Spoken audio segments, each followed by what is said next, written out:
গুরু ঘর বানাইলা কি দিয়া, জালনা দরজা কিছুই নাই। না, আমি কোনো গান গাইবো না।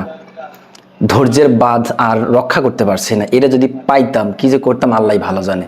ঢাকা বিশ্ববিদ্যালয়ের শিক্ষক, বাংলা বিভাগের, অবশ্য একটা উপকার করে যাচ্ছেন। যে গানের লিরিক্সগুলো আমরা এতদিন শুনছি, অনেকে হয়তো বা শব্দগুলো পূর্ণাঙ্গভাবে বুঝতে পারি নাই, এনার কাছ থেকে অন্তত এই উপকারটা হচ্ছে। আমরা এখন গানের লিরিক্সগুলা, পূর্ণাঙ্গ শব্দগুলো আমরা এখন বুঝতে পারি। অন্তত আমার এই উপকারটা হয়েছে। তো এটাই হচ্ছে জাতির কাণ্ডাই। এরাই এরাই জাতিকে লিড দেয়। এই হচ্ছে মানসিক অবস্থা। এমন মানসিক অবস্থা বাংলাদেশের প্রত্যেকটা সেক্টরে আছে। হয়তো বা শেপটা ভিন্ন, বাট এমন মানুষ প্রত্যেকটা সেক্টরে আছে। কলেজে গিয়ে দেখলাম যে আমার জন্য কেউ একজন অপেক্ষমান। তার সাথে কথা বলতে বলতে তিনি আমাকে মানে ধুমায় একদম ভাই বলে যাচ্ছে। তাকে দেখে মনে হচ্ছিল যে তিনি আমার সহোদর। না জানি কতদিনের রক্তের সম্পর্ক তার সাথে আমার।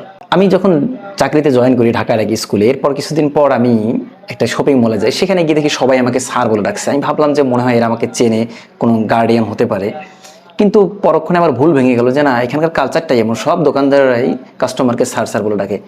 এই মানুষগুলোই, এই দোকানদারগুলোই যখন স্কুল কলেজে আসছে অ্যাজ এ গার্ডিয়ান, তারা এসে টিচারদেরকে ভাই ভাই বলে ডাকছে। রেস্টুরেন্টে যাবেন, দেখবেন যে আপনাকে স্যার স্যার বলেই তোষামোদি করছে।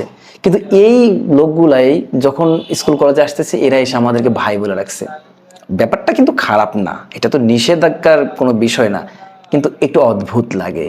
গ্রামে দেখবেন সমিতির কিস্তির টাকা যখন তুলতে আসে লোকেরা, তাদেরকে কি সুন্দর করে স্যার স্যার বলে ডাকে। কিন্তু যখন একজন শিক্ষকের কাছে যাচ্ছে, তিনি ভাই হয়ে যাচ্ছে। অবশ্য আন্তরিকতা, তাই না?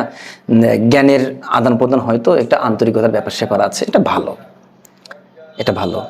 আমাদের আজকের এই পরিস্থিতির জন্য তো আমরাই দায়ী, সাধারণ মানুষের কোনো দায় নাই এখানে।